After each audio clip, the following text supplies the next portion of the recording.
Welcome. In this video, I'll show exactly how to share your Telegram profile QR code in just a few quick steps. This is one of the easiest ways to let others connect with you instantly, without needing to type your username or phone number. Let's get started. First, open the Telegram app on your device.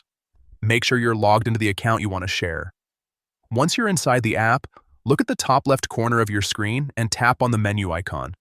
This will open up your main Telegram menu where you can access all your settings and profile options. Next, tap on My Profile.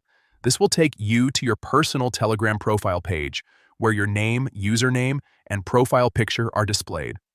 Now on your profile screen, look for the QR code icon. It's usually located near your profile picture or at the top of the screen. Tap on that icon to open your unique Telegram QR code. This QR code is linked directly to your profile, so anyone who scans it can instantly find and message you. To share it, simply tap on the Share QR code option. From here, you can send it through different apps like WhatsApp, email, or even post it on social media. You can also save it to your device if you want to use it later, and that's it. In just a few taps, you can quickly share your Telegram profile with anyone, making it much easier to connect. This feature is especially useful if you want to grow your contacts, share your profile professionally, or avoid typing errors when people try to find you. Give it a try and start sharing your Telegram QR code today.